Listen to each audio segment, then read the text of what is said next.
We're live. Hey, we're back live. We've made it. We made it through Drummondville. I'm still alive. I almost didn't make it through Drummondville. My car tried to kill me on the way up. Oh, okay. I thought I'm gonna say little banged up on Saturday. Yeah, I was a little banged up Saturday night. Yeah, tiny bit. Yeah, yeah, yeah. But we got you home and back to the hotel, so it was Listen, all all good. day IPA is not a good thing. Got no one watching it. No one. It's like we're 37 seconds in. We had all these people wanting to watch. No one's been watching yet.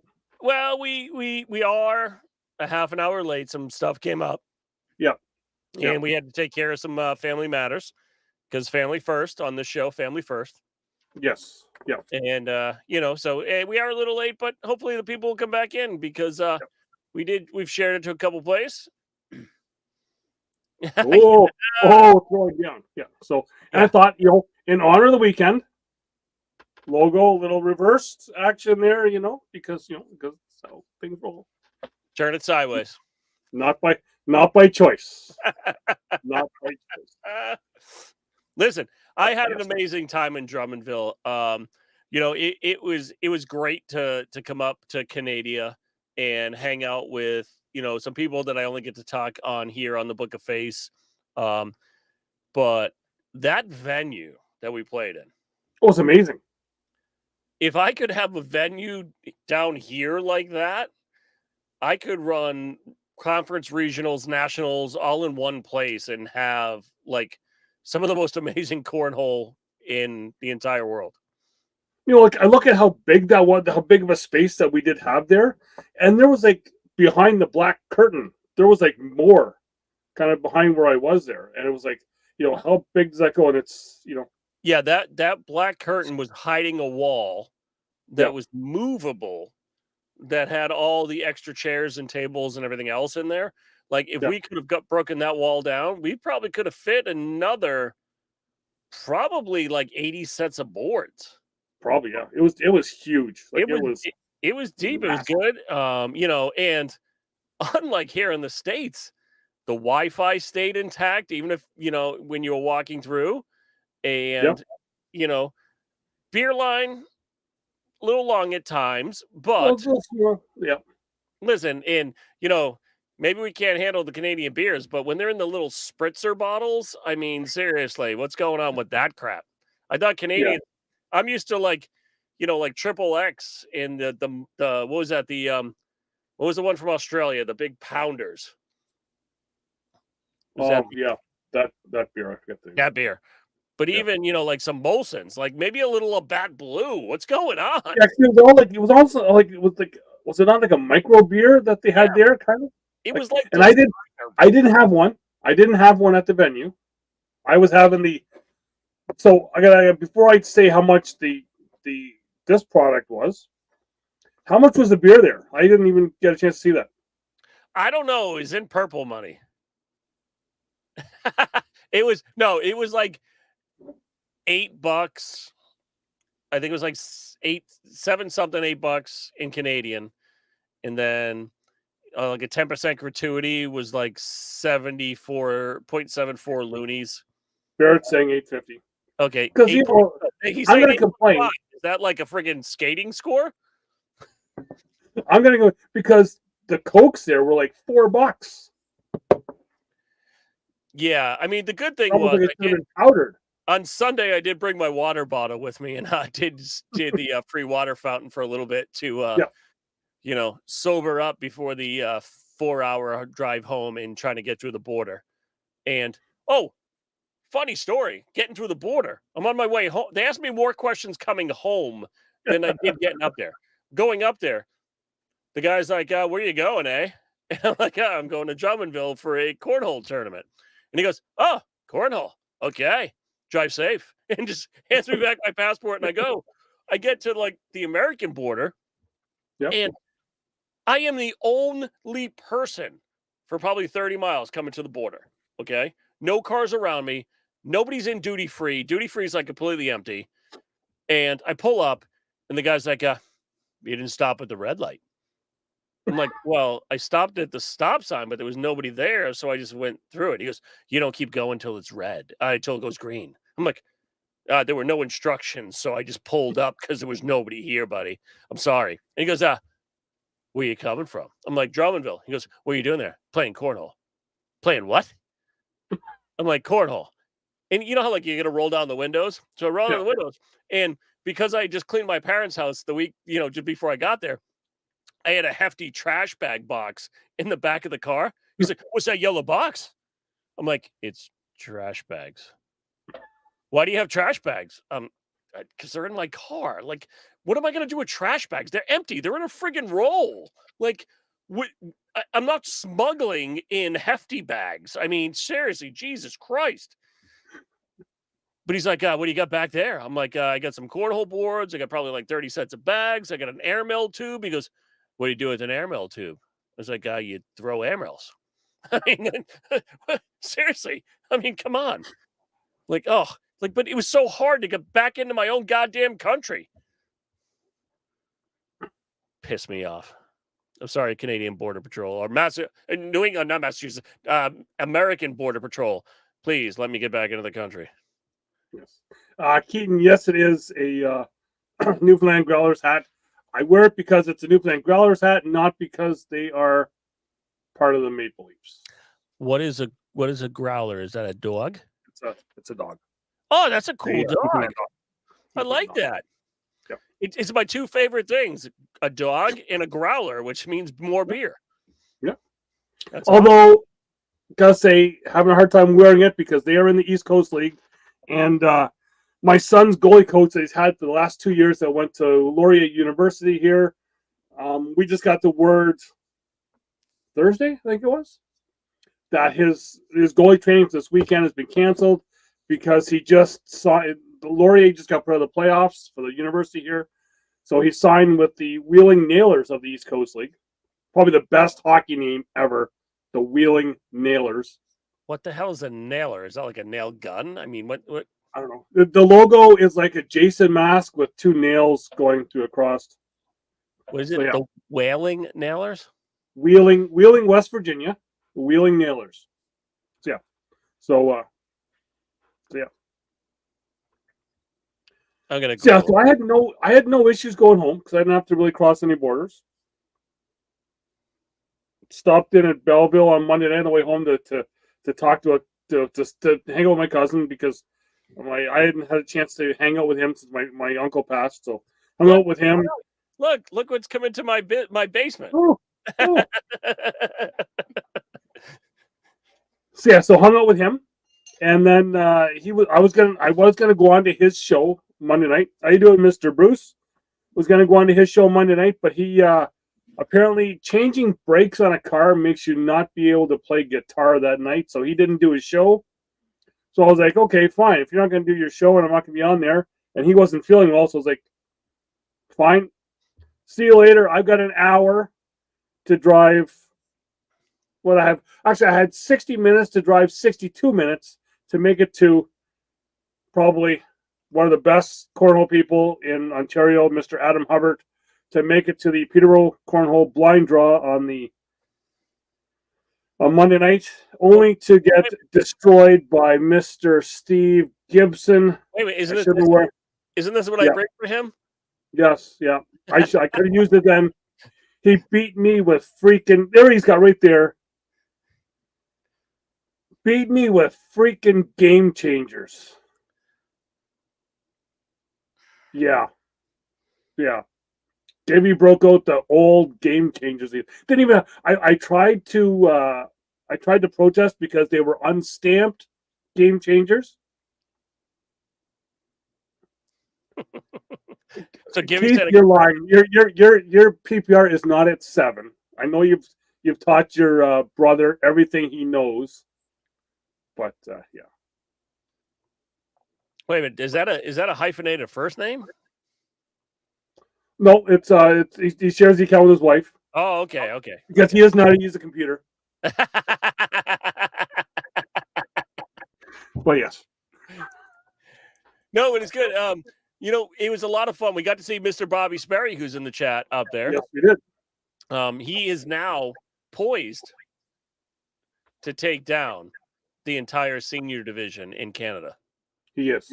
He is 2 for 2. Yep. Took down Niagara, took down Drummondville. Next one is Calgary. Calgary, yep. In April. And then we go to St. John's. Then we go to St. John's. Okay. Which then, congratulations to Mr. Sperry. He just opened up his own venue. Smith and Sperry, I believe it's called. Bobby, I don't know if you can put a thing in the chat there. I just seen that he, I think they had their first thing. Is that in the Buffalo area? Yes. Yeah. Nice. Also, breaking news out of Newfoundland. Albert Parsons probably now has bigger arms than Mr. Jimmy Humans because he had to carry a male to the regional championship and not Val, Dave. I think Dave Mayo is a regional doubles champion in St. John's. I never thought I'd say that. I think we're going to change Albert's name because the whole time he was up there, they were calling him Pops. Okay. Yeah. I think they got to change it to Albert Backpack Parsons. Yes. Because, although whenever I see him come on the court, there's the old Canadian Tire commercial here, where it was like the young kid growing up wanting to play hockey, and then they finally show him to go play junior hockey, and the whole crowd is like, they show like a crowd scene, and the whole crowd's going like, Albert. That's all that goes through my head whenever I see him. See, that's the difference. I had the Mean Joe Green commercial where it was like Coca-Cola for football. Yeah. You know what I mean? Yeah. Bruce, so, you like this hat? Hold on, ready? You want to see a different hat?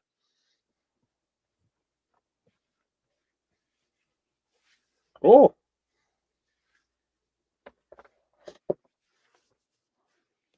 Oh, this thing, it gets folded over. Hold on. So just for Keaton McLeod here sent me a message here.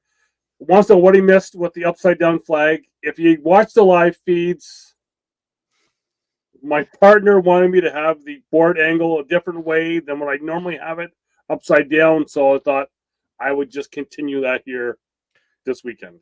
We're keeping the theme going. I'm not at war. I'm not in distress or anything like that. An upside down flag. Because just having a little fun with it. So the other thing, the Robert Redford movie where he got shot by James Gandolfini. Yeah. So the other thing that came out of Drummondville was we went out to eat. Was it Saturday? Yeah, it was Saturday. It was Saturday because somebody went to bed on Friday. Well, no, it was Friday because we went out to eat, and then you were going back to check in the hotel. In quotes. So yeah, so we eat at the fine Canadian establishment of Harvey's. Whoa, can you say fine? Well, I like it. Where I got to have poutine for the first time in my life. Because that's just what I do. So I like that the guy took my order in English. He spoke English to me, spoke French to you and Wally. And somehow you ended up with 3 meals out of the deal. Well, here's what happened. Okay. I was trying to be nice because listen, I took 4 years of French in high school. I can't remember a damn word. You know what I mean? Listen, I played with everybody that I got put with in Canada when I was playing doubles. My partner was from Quebec. Everybody I played, I think, was from Quebec because I think the only team I didn't play from Quebec was Bernie and Bobby Sperry. That's the only team we didn't play. The only team I could actually talk to the entire weekend I played. And, I can count in French really good. I know how to keep score in French. But we get to the restaurant and he's asking me in French. And I'm like, yes, I want like fries avec fromage. And next thing I know, there's like 3 burgers and 2 drinks, a thing of onion rings, and like 8,200 fries on my tray. And my meal was like $35. I'm like, all right, whatever. But yes, I did go back to the hotel to check in. Yeah, he was going to check in the hotel, and all of a sudden, sending him messages, nothing. Listen, I laid on the bed to check my email to talk to the family, And next thing I know, I wake up at 2 o'clock in the morning with messages from Doug like, "Are you okay?" Where are you? Listen, I played cornhole the night before. So Thursday night I went to cornhole. So I did stuff with the family all day. Yep. Went to cornhole at like 6 o'clock, was there till midnight, came home, took a 4 hour nap, and then took a 5 hour death ride to Canada in a blizzard just to get there. So seeing Bobby saying that he just pointed a picture. So I did that. So the Friday night there, because I couldn't talk to you, you were nowhere around to go get food. I then had to go through. I was gonna go. I'll go to McDonald's. Well, the McDonald's in-store restaurant part, right? Um, closes at like 9:30, 10 o'clock. We were after 10 o'clock. So then that means I had to go through the drive-through. So then I'm trying to order in French through the drive-through. I didn't really get what I wanted. Next morning I go for breakfast because McDonald's was on the way to the venue. Went there for breakfast and I was like, oh, I could use the kiosk. I can point at the pictures. Everything's still in French, but I can point at the pictures. Did the same thing Saturday morning. Sunday morning I go there again. And Asher Wallman and Biggs from Fort Joe Cornhole are there. And Asher's beside me. And I was like, oh, yeah, it's great that you can point at the pictures because it's still in French. He's like, oh, there's an English button right at the bottom you can push. And then all the stuff, the menu all turns to English. I'm like, it's good to know now. Listen, I did the English button that morning because like I was seeing a little cross-eyed still from the night before. But when we went to the other place and we were ordering, the menu was only above you in TVs above the cash register. There were no other pictures. So I'm just looking up. Oh, yeah, at Harvey's, yes. Yeah, at Harvey's. So I was like, I couldn't point. And the kid's like speaking like 800 miles an hour French to me. I'm like, Jesus, grow. What are we doing here? Yeah. But then Saturday night, I did take you to that lovely Canadian establishment, Boston Pizza. I did make a mistake there. That was a lot. It wasn't like Derek Barrett's poutine bowl that was bigger than his head big. Well, but it was a lot. The poutine was good and the poutine was amazing, but I got the Montreal poutine. So it had mustard on top and it had almost like a Canadian bacon. In America, that's just called ham. No. In America, it's called Canadian bacon. Here, it's called ham. Because I think someone else made a post about that. I was like, oh, they still have Canadian bacon on their egg muffins. I'm like, no, that's ham. But the ham was good. The mustard was a little much on top because I think the chef had a little heavy hand. I was like, Jesus, like I didn't need half the bottle of friggin' mustard. No. But then you got to learn that there is a second logo in the Molson Export logo. That when you turn the ship upside down, it becomes an armadillo. Yes. Listen, it was not only a fun trip to see all my friends, it was very educational. Yeah. So when I got home though, my son looks at my car and goes, "Where the hell did you go?" I'm like, "What are you talking about?" He goes, "Your truck's not even black anymore. It's like brownish gray." Because of all the sleet and slush that was stuck to the damn thing. Like literally had to bring it to the car wash just to hose it off. Yeah. So so Keaton sent me a picture of the old New York Islanders logo. I say you look more like Gilligan, but that's just Listen, I love my bucket hats. My bucket hats are so you know what? They're still very fashionable.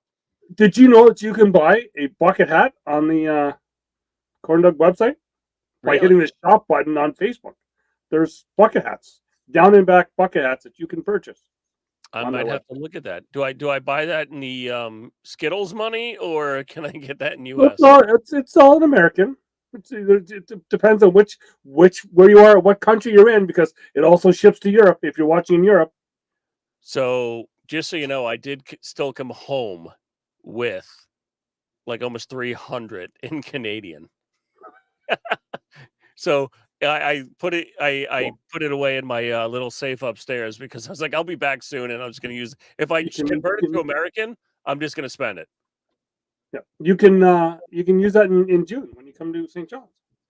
I'm trying to do that. That one though, I think that when we were talking this weekend, is pretty close to Bike Week. I think. I'm scared to ask what the answer to Bruce's. Wait a minute. Thing is. What has 5 toes and isn't your foot? Is it my croc? My croc has toes.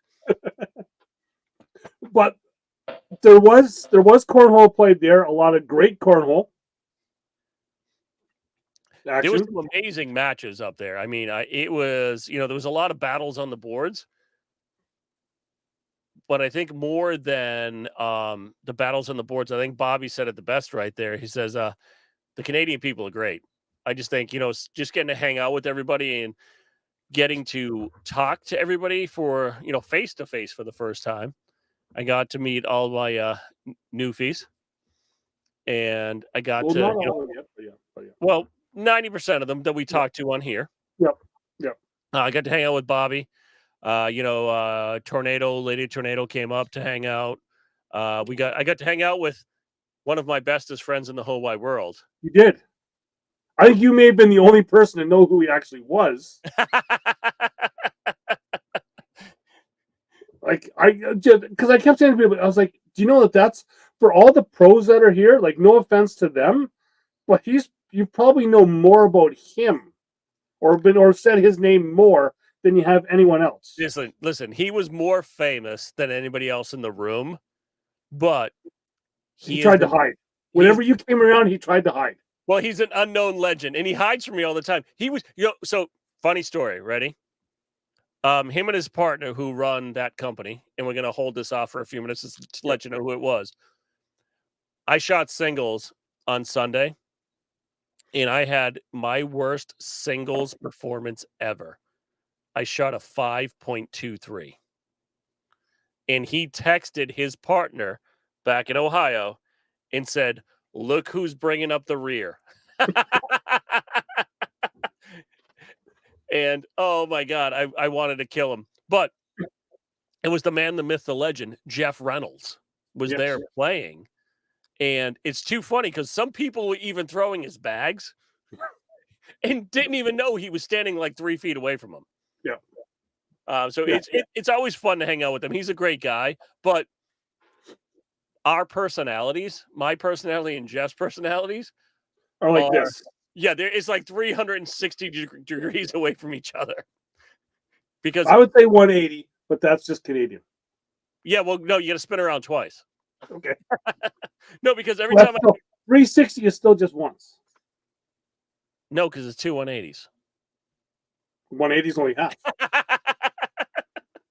It's American math. We don't use the metric system. Okay. But no, you noticed every time I went near him, he ran away.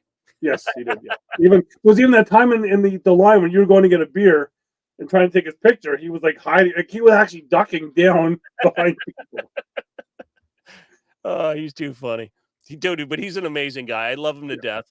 But he really is. He's like that unassuming person that you would not know. If you were in a room and you didn't know about cornhole, you wouldn't know who he was. No. But he really, Bobby, he really is. He's a class act. He's a great guy, and he's fun to hang around with. And it was a great time. Hello, Miss Candy. I see you have just joined the chat. Welcome, my girl. Mm-hmm. I'll be with you. And then another guy that I seen in the chat here earlier, I'm not sure if he's still in here. Daryl, if you're still in there, Daryl Lucio took down, I want to say, the comp singles. Really? Where is that? Which in Drummondville. Okay. Yep. Sorry. And the other thing for me, I moved my fridge on the Thursday night was Derek Barrett. Okay, he won the intermediate. I got the text. I finally got the Drummondville text Derek Barrett and a few of the other Newfoundland players. So I was like, "Where are you guys at?" Like, because the plan was to go to their house and kind of hang out with them. They're like, oh, we're at a blind draw. So they send me the coordinates, the address for this blind draw. So I hop in my truck, drive out of the parking lot for the hotel. I make a left, another left, and I'm in the parking lot for the venue. It was right next door to my hotel. You could have walked. I could have. But I really wasn't really paying attention, right? So it took me longer to drive than it did walk. Well, listen, here's the thing. When we got there when I got there on Friday, it was actually pretty nice out.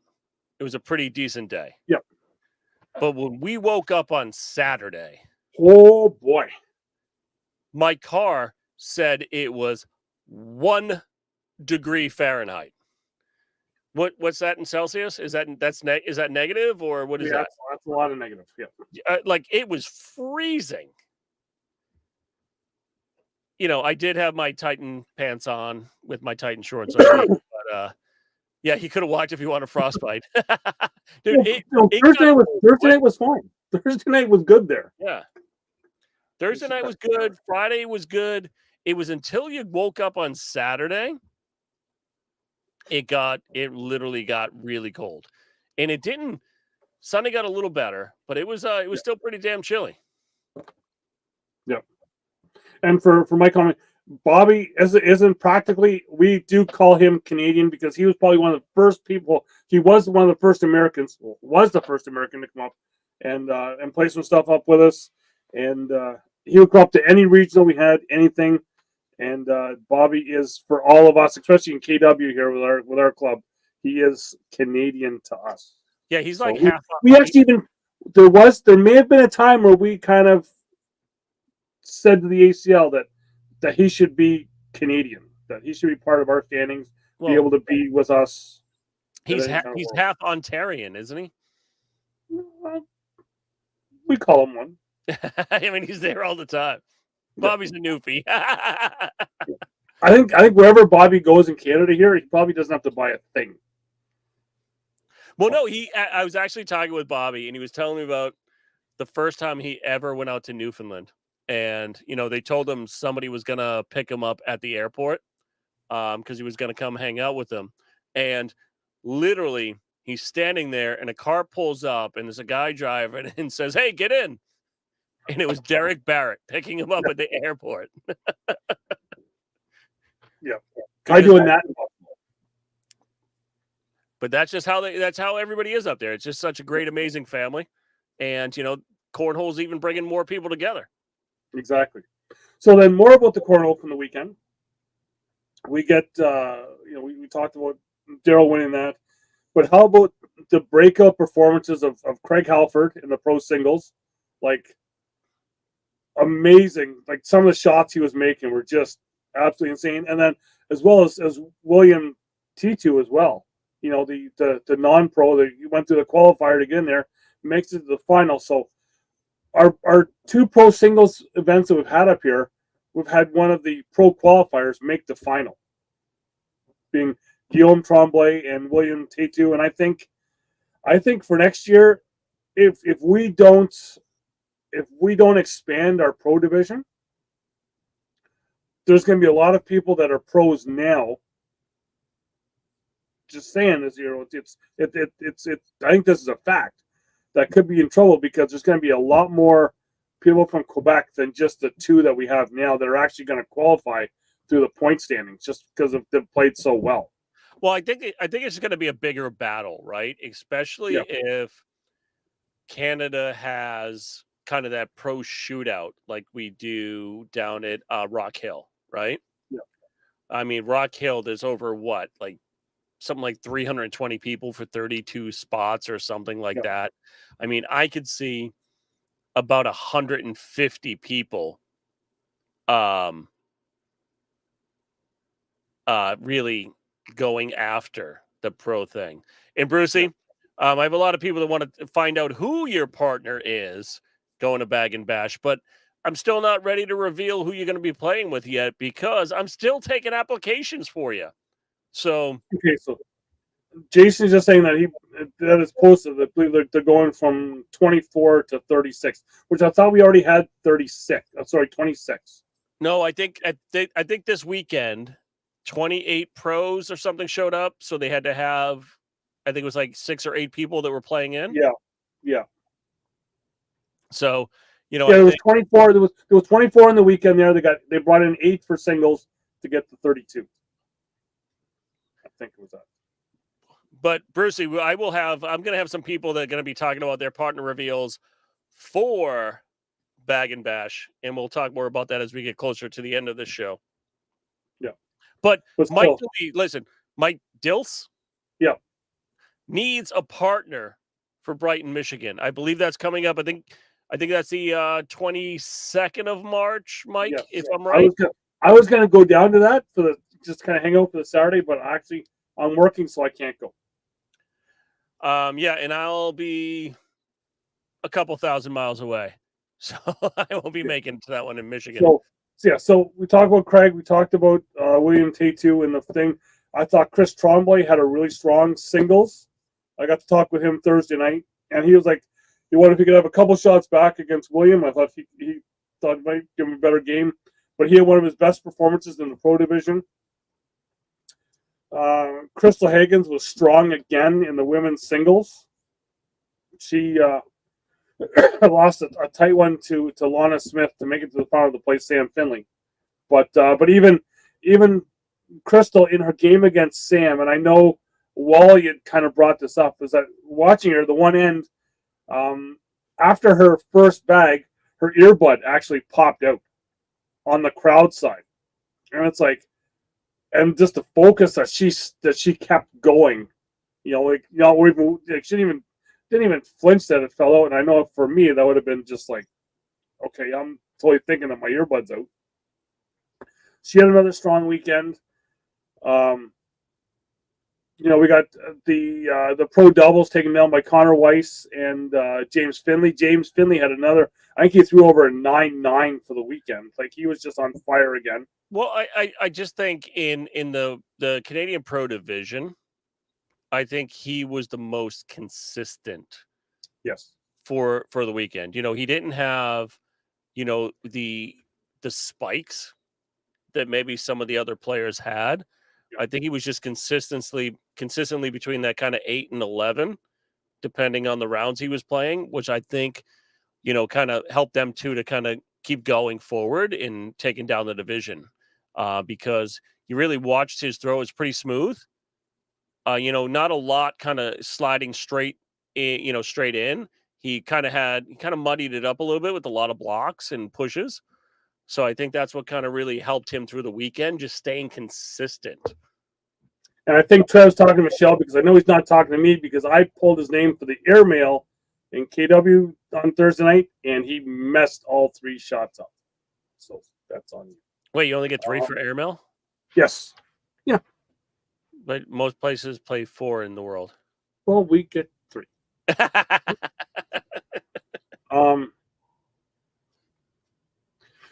Yeah, so I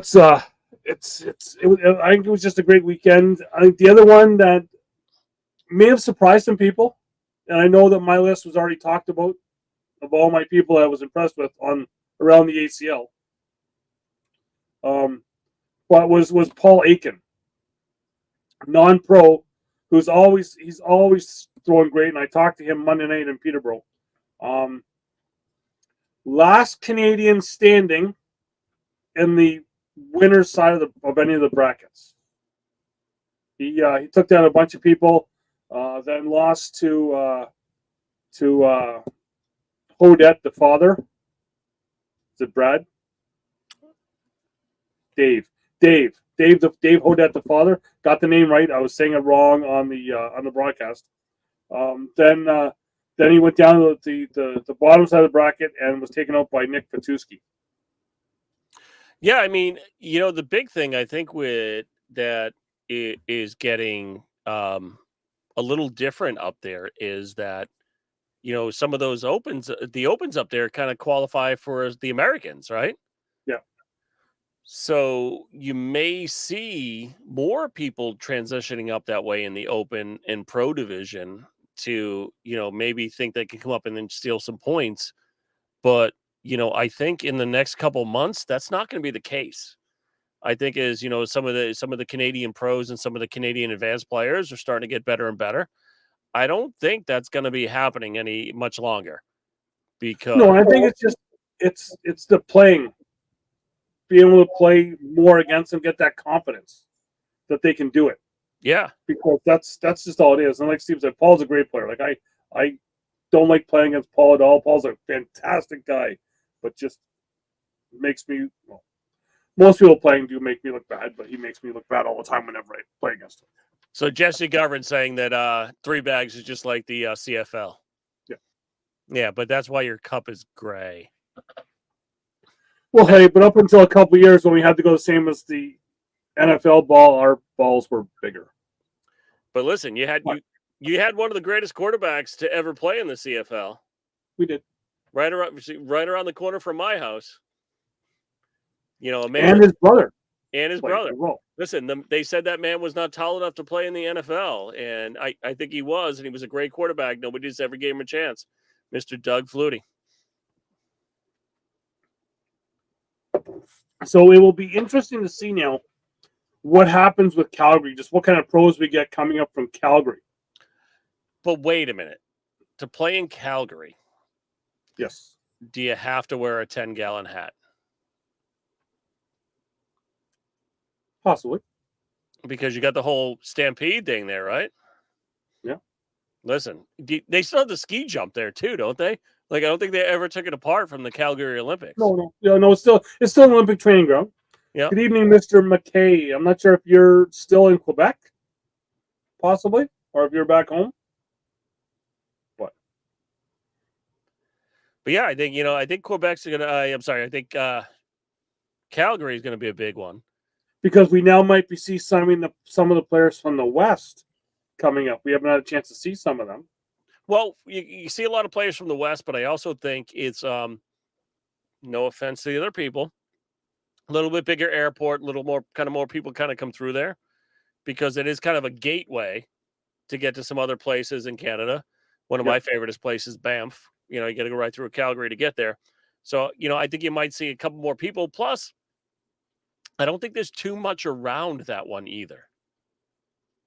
No. So it was said that we are going to Calgary, but it's going to actually be in Airdrie, Alberta. So that's just outside of Calgary. Listen, everything has a suburb. I mean, come on.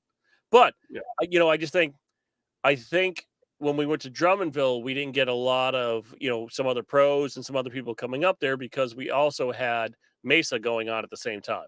Yes. So I think that kind of took some people away that might have gone up there to play. So I think as we see some of these ones coming in the second half of the year, besides the pro shootouts, because some of the pro players might have to skip some of these other opens and other regionals just to get into their pro shootout brackets to get some points there, because that's really where their season starts to come in a little more. So, they might have to skip some other stuff in between just to get their season started. And I think that starts in April this year, right? I think so, yes. April through August? Because Worlds are always in August. Yes, the end of August, yes. Well, middle of August, because the end of August is the greatest tournament in the whole wide world. Yes. Yep. Yeah, but then maybe less one player. We're not sure. He's got a ticket to go. He's got an open ticket coming back. Being Mr. Schemmerhorn, because could be a dad during Spencer, so he may have to make the flight back to Michigan from California. And we did talk to him about it this week, where he is right in that time window. Yep. Where if the baby goes early, he's out. But if the baby goes on time, he may have to fly home. Yes. If the baby goes late, he might be okay. So it is literally a roll of the dice. Yeah, Allie was kind of messaging in the chat, the live chat there for the thing, and it's like One time he doesn't want to have that open hole. He needs to have that hole clogged. Just for that one. I'm not getting into that one. Oh, yeah. So the other thing is for Calgary, and I'm hearing, and I've had nothing really confirmed yet, is after 2 pro doubles tournaments, we're getting some partner changes for Calgary in the Canadian Pro Division. So I haven't heard any. I'm hearing that there is some changes. Nothing's been put out there. Nothing's been confirmed yet. But I'm just hearing the scuttlebutt. Wait a minute. So Canadians are acting like the Americans and breaking up after a couple? What I'm hearing. Maybe mediocre or not so great showings that they think they should have. I guess after 2, I'm not sure. It's. I mean, listen. The last couple of years in the pro division in the U.S., it's been kind of like musical chairs every once in a while after like the first or second shootout, where everybody starts kind of dancing around and changing their dance card. But I think there's a lot more to consistency in playing together than there is jumping around. And I understand with some of the opens, your partner might not be able to make it because they have to work or something else has come up, family obligations. But I think once you get to the first pro shootout, I think you should be locked in unless there's kind of irreconcilable differences. Well, I think because this is really the first time they've kind of ever really done that up here. I think it's now getting to be like there's one person uses these bags, another person uses these ones here, and it's just each one doesn't have the feel for the other person's bags. I think could be it, and maybe just I'm thinking that could be it. I'm just not sure, but I'm just hearing that we could be having some changes. Going into Calgary. But can't you get those cobwebs out playing in teams, right? Because right now in teams, the rules have changed a little bit, right? You have to throw team bags with team colors. Yeah. So can you kind of work on that through that, right? Because I know the last couple of years in the U.S.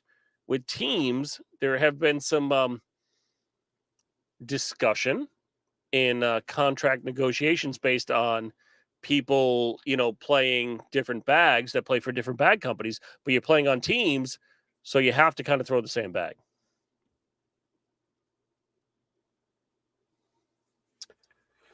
Well, I'm not sure what Calgary has in store for you, Donnie. Bobby, actually, because I've never been to Calgary. I've been to Edmonton, never been to Calgary. So I have to.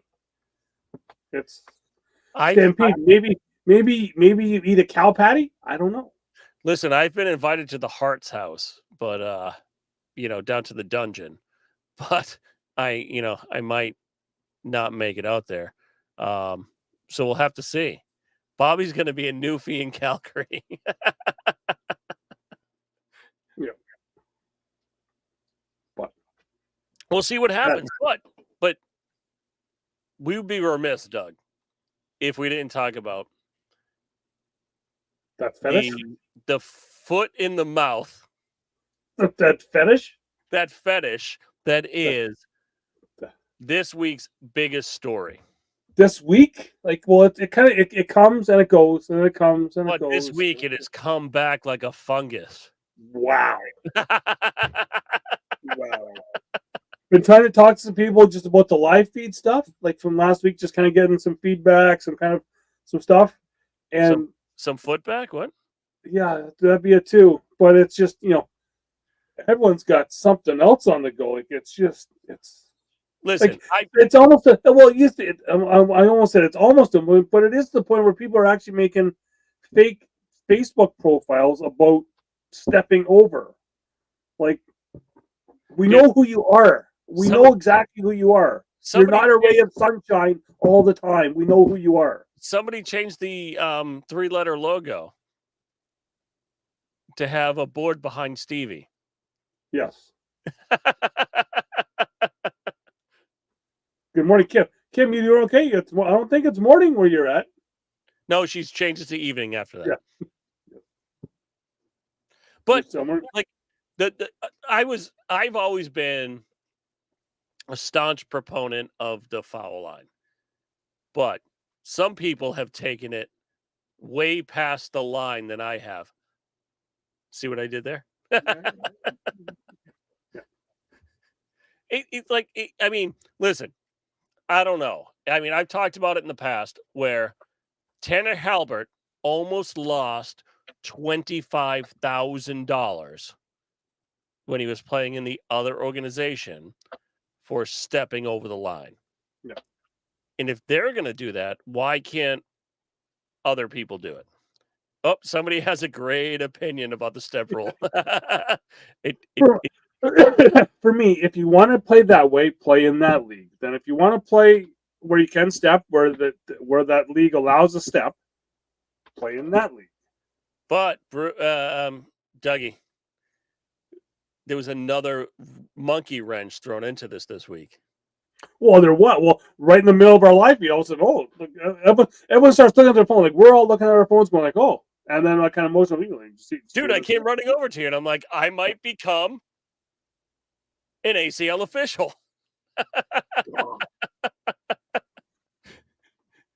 Listen, now you can become, like, I understand the rule, and the rule was always a little murky. It was kind of gray, but the organization's trying to do stuff to fix it. Yep. But at the same time, it's growing at kind of an alarming rate, right? So it's hard to keep on track of everything. We're still trying to keep forward progress and momentum and everything else. But now, I think with the advent of the official, it may put to bed some of the arguments people have had. Yeah. So like, because that official's not going to be there just for foot fouls. Let's just put that out there as well. Well, and here's the thing. So they said you could, like, regionals, everything else they'll be around for, right? But they're also going to bring more, from what it sounded like, they're going to bring more officials into some of the bigger stuff. And they said you might have to run multiple boards, right? In the official release. So if I'm running 2 or 3 boards, how can I keep track of everybody's feet? Especially people on different sides and throwing it, different rates. Bruce, I think you're right too. Why fix a problem that not one player has been called? I think the biggest. Yep. Go ahead, Doug. I'll let you answer before I do. I called it once. I didn't. The guy. It was back when we were still just like local. Like we weren't even big, and the other guy that I was throwing at was kind of a dick. So I was like, yeah, football. But I think the thing is, you called it, and I call it all the time. I call timeouts for no friggin' reason. I started a fight the other night because I called a timeout when the guy beside me threw one off the board, and the board was empty because I wanted to go down and look at it. And his partner got all pissed off and was angry at me. On the weekend, Jaden Ellis calls a timeout when he hadn't even thrown a bag yet. No, but I've done the same thing.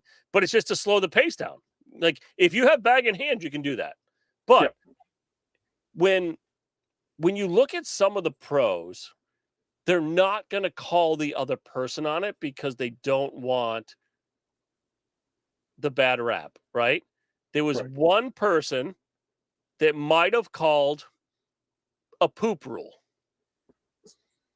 right? I knew you were going there. No, but they called a poop rule, and it caused a huge fracture in the pro community, right? Some people thought it was okay, some people didn't, and everybody picked a side, right? Yeah. So if you become that pro that starts to call the foot foul, or let's go back to another one, be the pro that has somebody measures the other team's bags and your bags aren't legal, right? There's another one, right? Then maybe you get a reputation, right? Maybe some people start talking about it. So is it that people don't want to call it because they're afraid of what's going to come back at them, right? Because you as a commentator, you sitting there behind the microphone, Doug, can't. Not my job. But no, not my job. Even if you are an ACL official, okay, I'm sorry, a 3-letter official, right? Even if you're a 3-letter official, if you're sitting behind that microphone calling the game, you can't say a damn word. No. Because it's not your job. You have to, playing in the game, you have to stop the match, call over the director of the whatever tournament you're in or regional or whatever it is. You need to call it over, and then they need to get somebody to watch it, whether it's them or an official or however it's going to go. They need to control that, not you. The players have to control the game, not the people around it. I sitting in the stands can't call it. Because well, I think the one thing we really have to be careful of when we're talking about this is we don't want this to turn into golf, where we have people watching on TV calling in saying that guy should have been given he needs to be having an extra stroke given because his ball moved like 3 blades of grass. You know, when he kind of whiffed doing his practice shot. That's the one thing I don't want to have happen here. I don't want that to happen either. But Bruce brings up a point here saying the pros don't care. And I think that right now is maybe a 50-50, 60-40 split. I think some of them want to call it out. Okay. But I don't think they want to be that guy or that girl. Well, then let's even talk about this. Yeah, I got no idea who those people are. Who? Exactly. Who wants to be that first official that makes that call? But here's the thing. If you become an ACL official, I'm sorry, a 3-letter official. Yep. If you become a 3-letter official and you get called to that court, you have to make that call. You know what I mean? But and I saw somebody posted this weekend. We have instant replay. Is this going to be like the slow-mo cam, right? Do I have to watch if like one toe is still on the mat? It's going to bring up a lot of different things, right? And the other thing that the other issue I have is as now they're going with the officials, but still, that we used to have someone watching that when it was on TV, or people saying, "Oh, you know, have the official for live feeds," right? Okay, sure. So that's what, like, so the weekend we had 40 sets of boards set up, right? Why have the official or someone just at that one board when there's 39 other boards that have nothing? Well, but let's go back to the 4-letter organization that broadcasts stuff on TV. There's always somebody there keeping score. Yeah. Why can't that be at every court? Right? Maybe that's just the official's job now. But that's where you run into all these other rules, right? As you start to put one hurdle in, more hurdles start to come in, and it starts to create more. People think it creates more black and white, but it creates more gray. And yes, to somebody's point in the chat, Bobby, it creates more money, right? People are already angry about pots and 80% payouts or 40% payout, whatever it is, right? You know what you have going into it. You know what you have. You know what you're getting paid out, right? When I went there this weekend, they're like, "Do you want to play advanced or open?" Should have played advanced because I sucked in open. 5.23. But hey, who was the number 1 seed in this Division 2 in doubles? Oh, the number 1 seed in Division 2 doubles was me and my partner. We were team 66. Mr. Sylvain Tremblay. Sylvain Tremblay, amazing man. Thank you for playing with me. It was really great. I wasn't going to play. I thought I had a partner, but didn't have a partner. And then me and Sylvain came in together. We actually shot very well. We were both, we went pretty deep into the bracket. The thing is, we just ran into some killers and, didn't move forward. But it's, when you really look at all the different rules that are being put in there, you've got, it's almost like the friggin' I'm going to go Canadian here. The Charter of Rights, and it just gets like you got subsection D, subsection E, F, G. You know what I mean? It just keeps going. Kyle, Dwellers would have made me win, yes, but I had to throw a different bag, and I can't mention what bag I was throwing. Well, we did mention it because I went live for that game. Well, although, hey, you guys were on a bit of a losing streak. We did not win our first game until you got there, yes. Yeah. Listen, and then did you partner up with Derek once too? We did partner up, and we shot a great game together. One of yous did. Listen, Derek had to carry me through. He had to carry me through. Listen, I struggled in the first blind draw I played in. I apologize, Derek. Please forgive me. But I think you're just falling on a sword. I think it may have been him. If Canadians Customs is not listening, he did get some beautiful bags brought up to him. So, is Newfoundland a province, or is it? Yeah, the province of Newfoundland. They may have some beautiful new Devastators there. Some very colorful Devastators, and thank you all for using those bags. I did not sell them; they're just using them.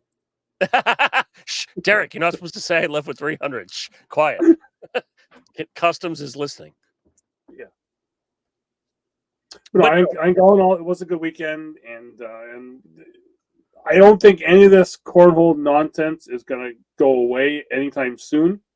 Dude, here's the thing. Today, it's feet. Tomorrow, it's something else.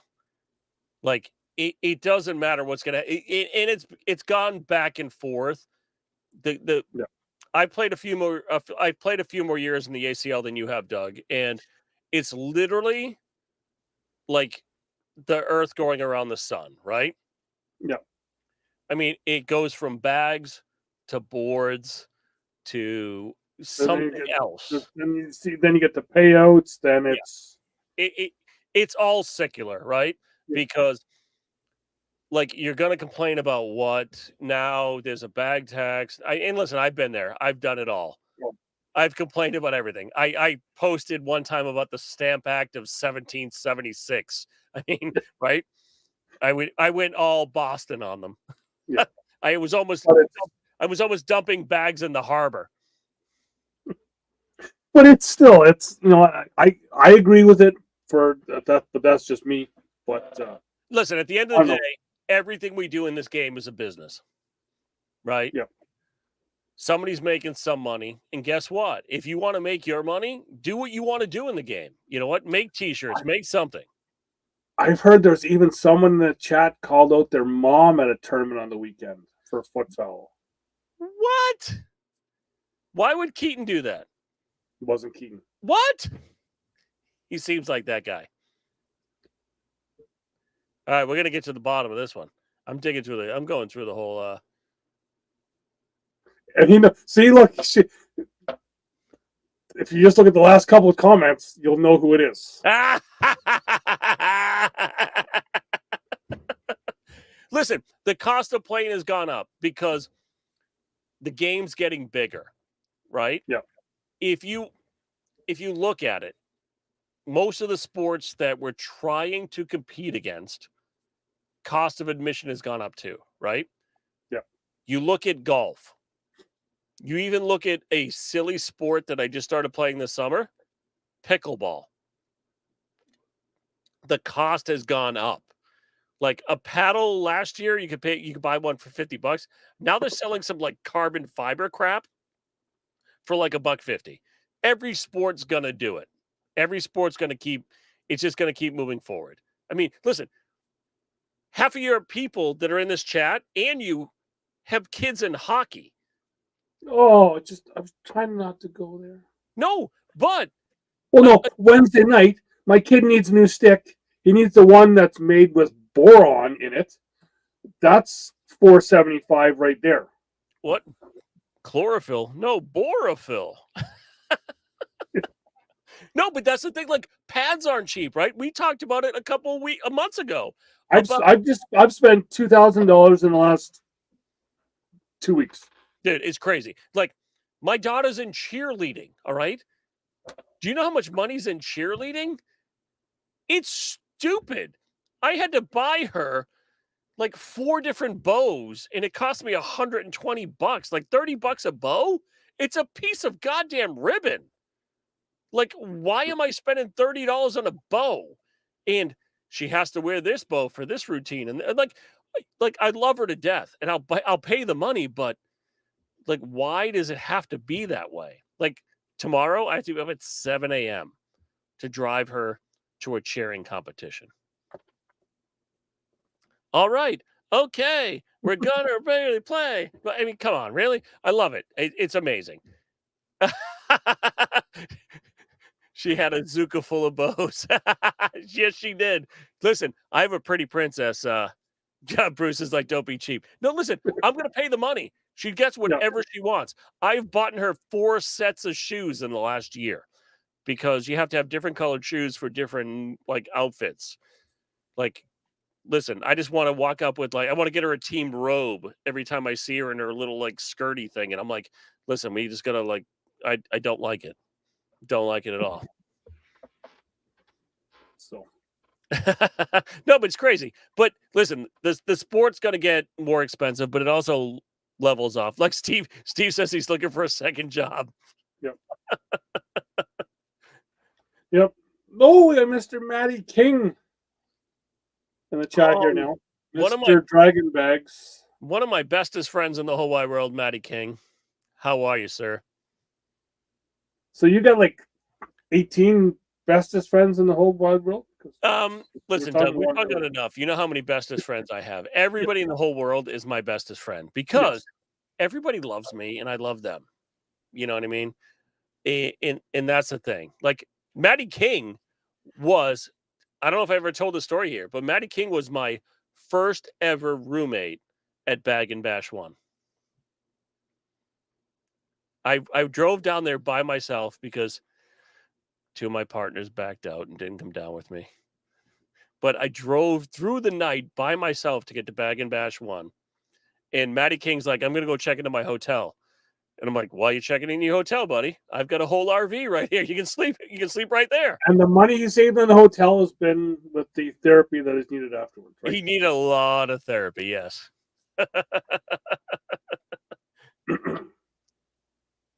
Well, you know, even just not the drinking, though. I think there's a lot more that goes into the game that has to change a tiny bit before we start to see some different changes in the game, right? Yeah. And you know, we're talking Olympics, we're talking other stuff with cornhole. I think there's going to be a lot more that has to go into it before we get there. Yeah. And I don't think it's Nike. I don't think it's Adidas. I don't think it's any of this other stuff. I think it has to be more mainstream. Like, listen, the bean company, the sausage company, I think are great. But I think until you don't start seeing like car commercials and some other bigger type sponsors, I don't think it's going to be more mainstream.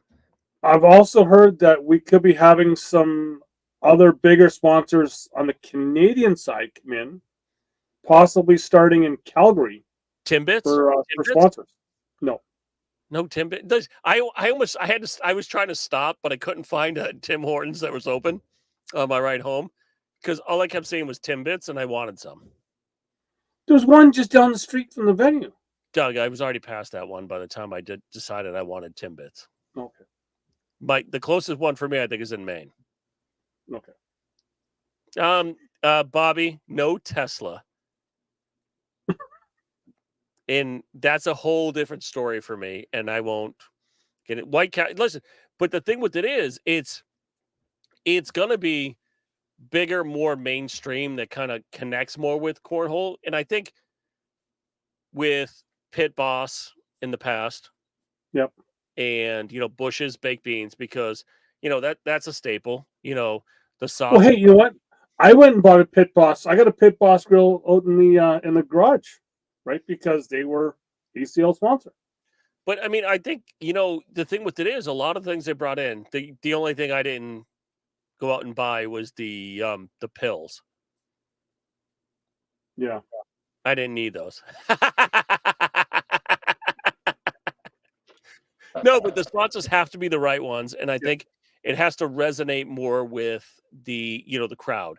Because here's the thing, I know there's some bigger companies out there now that are sponsoring players. I just don't see them highlighted as sponsors. They're player sponsors, but I don't think they are league sponsors, right? Yeah. And so, we can talk about the sponsors bringing people in, but the other thing and it drives me insane, and I've had a lot of people talk to me up here about it, and once they say this to me, it totally shuts the conversation down. And that is, and I know this hockey parent that I would talk to last night is not going to watch this. He should be watching some other videos to help his kid, but that's all I'm going to say. Bane of my existence. Anyway, is that if you come up to me and you say, you know what, cornhole is, we play in the backyard, but if you want people to really play it and take it seriously, you got to change the name. No, we're not. It's cornhole, right? Just because a bunch of people that play cornhole have foot fetishes for some reason, they should be having a different fetish. Well, we're not changing the name. It has changed though, because it went from Bago to Bags, depending on where you are. I'll have to say though, Doug, wait a minute, I'm just staring at this right now, and it's blowing my mind. With you flipping the flag upside down, the arrow that's over your shoulder is literally going down to the arrow on the bottom. Like, I just noticed that after an hour. Like, it's killing me right now. But Bruce, I've talked about this before. I think the players have to act like NASCAR drivers, right? Doug, yes, you're a huge NAS Canuck, right? Yes. But when you're in NASCAR, you have to take 30 different pictures at the end of the race, because you're going to take the one picture with the main sponsor, and then you just keep, like, there's one person. I can't say guy because then I'm looking right now. I'm looking around to have, if I have another hat here, to do the hat dance. No, but the hat dance is huge in NASCAR, right? Yep. Not only do you thank your sponsor at the end of the race, you switch the hats and take a picture for every damn sponsor you have. Yep. And you want to, if you go back to some of the first shows I did with Eric Charney, he talked exactly about that. It's true. Why are we saying random companies? Because we can't really say certain names. We don't want to. So Kim, anyone who's joined late, the flag upside down is because it's reversed and at a different angle. We're continuing on from the weekend, from my overhead angle that we had. That was not my regular angle that I normally have for overhead boards. Well, actually, what Derek Barrett did, he took pictures with his 3 sponsors. Well, because I didn't give him a hat. I didn't give one either. I got to make hats. I have to have a new hat. No, but like, you're talking about Angela, you're talking about being sponsored by that. To actually get your logo on a jersey or anything like that is technically supposed to be vetted and approved. That's why you don't see some of the medicinal sponsors on there, because it's not very family friendly. But Maddie, they are getting better. I mean, listen, there's a lot to work out, and I'm not the person to work it out. I'm just the person to talk about it. That's why me and Doug do this show every Saturday night, because, we're just going to talk about what's going on in the world to bring it out to the people. I had nothing else to do on Saturday night. Thanks, Doug. I feel so much better about myself. All right, friends, but if you all hang out just for a few minutes, Doug, I think might be time for an after party. We could, yeah. What time is it here? That's I only have to work in about 12 hours. So yeah, we could. All right. Yeah, see, yeah. So we talk about that there. So we're gonna hang on for a couple more minutes because we could have Mr. Sperry talk about that as well too in the chat because he has one of those sponsors. Yes. It can't be shown on TV, only on the ACLDN or broadcast courts. Well, and that's Right? the tough part too, because it's not even just dispensaries, right? Let's take some of that out of the equation. If it can be controversial, okay, it could be. So just I'm gonna answer to Jesse down there because it's different in the States than it is in Canada here. Right? Where it's legal, where the weed stuff is legal here, not legal. It's legal in some states, but not legal federally. It is so. Yes. So here's the thing. I live in Massachusetts. So in Massachusetts, we voted medicinal and recreational, depending on the card you have, in the state. But driving down the street, the cops can still pull you over if they smell weed or anything else like that because it is still federally illegal. And dispensaries in Massachusetts cannot deposit their money in a bank because if they put it in a bank that's federally controlled, they can take that money away. So they're literally buying like big ass safes or like security guards to protect their money because they cannot put it anyplace else. And Bobby, same thing in New York. New York and Mass, I think, are pretty close to each other, where it's still not federally legal by the U.S. government, but I think there's 8 to 10 states in the states that have voted it in for recreational or medical. Yeah. So that's why, because then the alcohol is totally whatever you want to do, but it's another. So let's say to say it's the same as. Well, I guess you can almost put it the same as cigarettes because it's like Keaton said. He mentioned his local cigar shop, but because you cannot no longer do sponsorship like that there, which we go back to the NASCAR thing, you no longer have Winston Cup because they can't be doing tobacco sponsorship like that.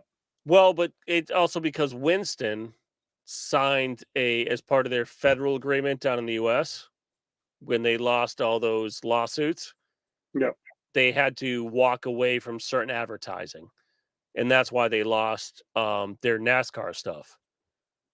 Was because they had to, when they settled out, they had to forego that sponsorship because too many kids watch NASCAR.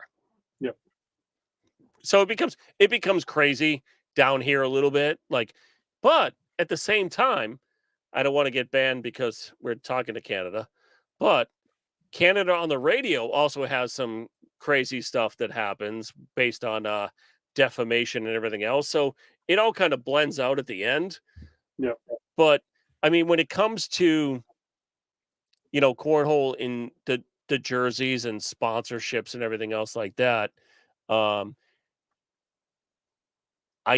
my opinion, not my thinking, it's just my opinion. The voice of cornhole's opinion is we're trying to sanitize it too much. Where we live in a 24-hour news cycle. Yeah. We all see it. Kids see it. Everybody sees all this stuff that's going on in the world. What is so bad about a pot leaf? I'm sorry. There's bigger things going on in the world than my local dispensary that's selling 5 or 10 milligram gummies. I'm sorry. It's crazier than that. Like my kids can find worse stuff on other platforms. Yep. So It's great. Listen, that's my soapbox for the night. Listen, if you want to hear more of my socioeconomic and political views. That'll be on the Voice of Cornhole. Yes, it will not be on the Don and Mac. Yeah. Well, it's the thing is we're growing, and it's we're getting to where we need to be, and it might take a little bit longer to get there, but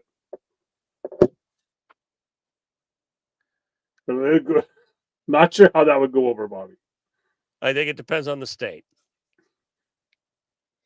Could be, yes. Listen, I live right near there's a company like literally 20 miles above me. I forget. Oh, Sig Sauer. Sig Sauer is right above me. They're literally less than 20 miles from my house. And if I got them as a sponsor, I couldn't do anything with them. But it's crazy. But thank you everybody for listening. Listen. We went an hour and 15. We started a little late. We had a little bit of issues. I had to deal with some stuff with my mom. We talking about drugs and that. She had a little bit of hallucinations, and we got rid of the people that were repelling in her room and painting pictures on her walls. Listen, and we're just two knuckleheads. We're just two knuckleheads. Yeah. Talking cornhole, and we'll be back. I'll be able to come back with next week again. I should be good for next couple weeks, I think. Listen, in next week we may bring some people on to talk about some more topics. And we may be talking about finger fetishes in cornhole. I don't know. It's how do you tickle your bag? Yeah. So yeah. See you next week. Be good to people. Right. Love you. Make all. sure your cameras are the right way all the time if you're doing live feeds. And yeah. As my cousin says, be good to each other. Yeah, be good to each other and turn your camera sideways. Yeah. 180 and a 60.